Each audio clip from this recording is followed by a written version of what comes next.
험한 어둠 속 빛이 되는 존재가 있습니다. 사람들을 도와준다는 게 되게 기특하고 자랑스러운 것 같아요. 아, 귀여워. 언제나 함께 걸어가는 법. 시각장애인 안내견입니다. 지하철로 향하는 지수 씨 곁에 늘 함께하는 존재.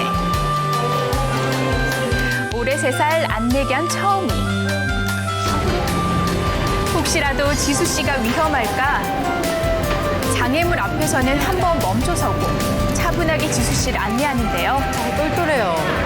혼자가 아니라는 그런 점에서 되게 뭐랄까 심리적으로 되게 안정이 되는 것 같아요. 처음이와 지수가 함께한 지 4개월째. 처음에는 서로 호흡이 안 맞아 길을 헤매기도 했는데요. 조금씩 발걸음을 맞춰가며 이제는 제법 익숙하게 걷습니다.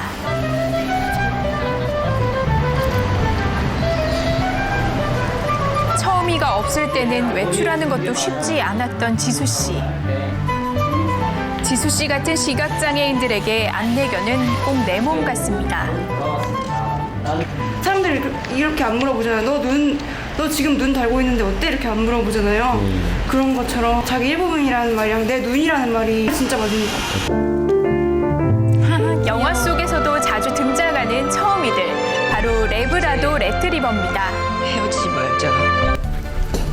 늠름하고 건강한 신체와 똑똑한 머리, 온순하고 사람을 좋아하는 성격이 안내견의 안성맞춤인데요. 하지만 안내견 되기 쉽지 않아요. 각 단계마다 꼭 거쳐야 하는 과정이 있기 때문인데요. 그 첫 번째 단계가 바로 퍼피워커입니다. 생후 12개월 정도 될 때까지 일반 가정에서 위탁을 받아서 안내견 준비 과정으로 저희가 돌보는 거를. 네, 한 예능 프로그램에서 가수 정재영 씨가 퍼피워커로 맡은 안내견 축복이를 소개해 큰 화제가 됐었죠.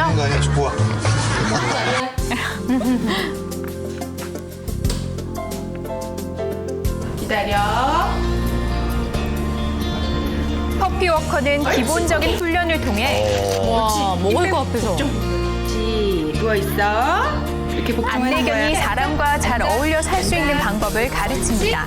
옳지. 영리하고 눈치가 빨라서 몇 번만 안 되는 행동 교정해주면 금방 고쳐져요. 생후 4개월 된 훈련생 고유는 아직 어려서 훈련을 하다가도 금세 장난입니다. 오. 갓 태어나 품에 들어온 고유는 하루가 다르게 자라고 있습니다. 헤어질 때 참 괴롭겠네. 시각장애인을 너무나 잘 도와주는 정말 그런 훌륭한 안내견이 되면 너무 뿌듯하고 기쁠 것 같아요. 퍼피워커 과정을 거치고 나면 본격적인 훈련이 시작되는데요. 시각장애인과 나란히 걷기 위한 직선 걷기부터입니다. 개의 능력 중에 청각과 후각이 굉장히 많이 발달되어 있잖아요. 우리가 느끼지 못하는, 맡지 못하는 그 냄새들을 개는 다 맡고 있거든요. 그런 면에서 그 유혹을 다 뿌리치고 직선으로만 간다는 게 굉장히 어려운 일이죠. 쉽지 않은 직선 걷기 후에도 난이도 높은 훈련들이 기다리고 있는데요. 장애물 피하기, 턱의 높이가 다른 곳에선 우선 멈추기 등 이렇게 어려운 과정을 이겨내는 힘은 바로 이것. 우와, 대박, 잘했어. 좀 저렇게 잘해요. 잘했을 그 타이밍을 잘 찾아서 칭찬해주면 그 칭찬의 효과는 배가 되죠. 사람이랑 똑같네요. 기본적인 훈련 과정을 거친 후엔 실전처럼 시끄러운 번화가를 걷습니다. 안내견의 훈련은 야외 활동뿐만 아니라 평소 안내견의 생활에서도 계속되는데요. 아, 이뻐. 근데 TV는 왜 켜세요? TV는 저희가 견사지만 일반 가정 환경이랑 가장 유사한 환경으로 좀 아이들을 적응시키기 위해서 해놓는 거고요. 청각이 민감한 개들을 위한 훈련 방법이라고 하네요. 네, 또 사람도 하기 어려운 식이요법까지 이렇게 단계도 많고 훈련이 고되다 보니 2년 동안의 훈련 과정에서 완전한 안내견이 되는 경우는 겨우 30% 정도입니다. 애들도 살아있는 생명이다 보니까 하나부터 열까지 조율을 다 해서 이왕이면 환상의 궁합을 만들려고 하는 거죠. 지하철을 탄 시각장애인에게 한 승객이 폭언을 퍼부었습니다.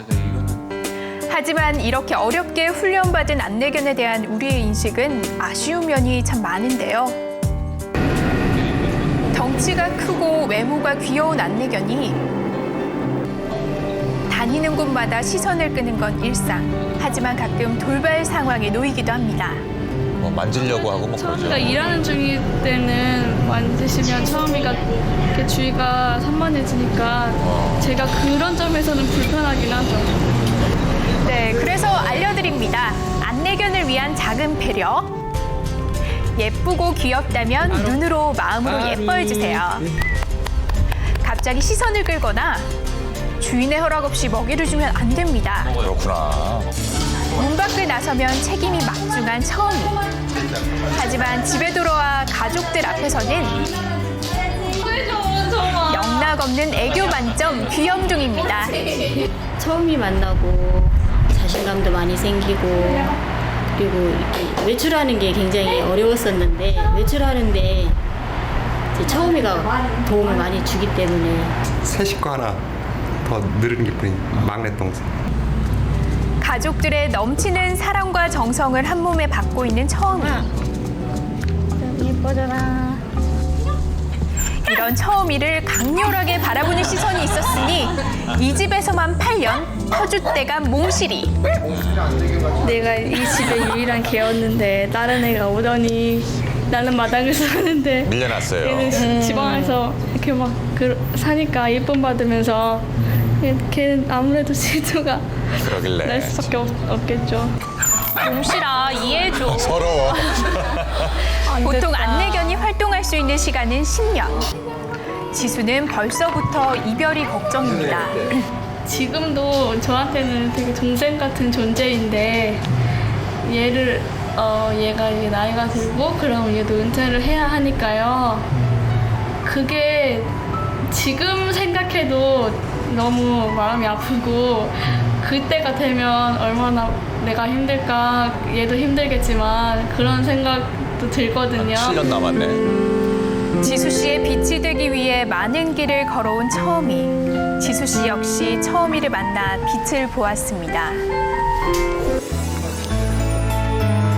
오늘도 그들은 누군가의 빛이 되고 있습니다. 아우, 처음이 참 기특합니다. 그런데 아무리 귀엽고 기특하다고 해도 이 안내견을 직접 가서 만지거나 놀라게 하면 안 된다는 거죠? 네, 안내견에 대한 에티켓이 중요한 이유는 무엇보다 안내견을 도움을 받는 사람의 안전이 달려있기 때문이죠. 안내견은 앞을 볼 수 없는 사람들에게 또 빛을 나눠주는 고마운 일을 하고 있다는 점 잊지 마시고요. 안내견을 위해 또 사람을 위해 마음으로 예뻐해주고 격려해주세요.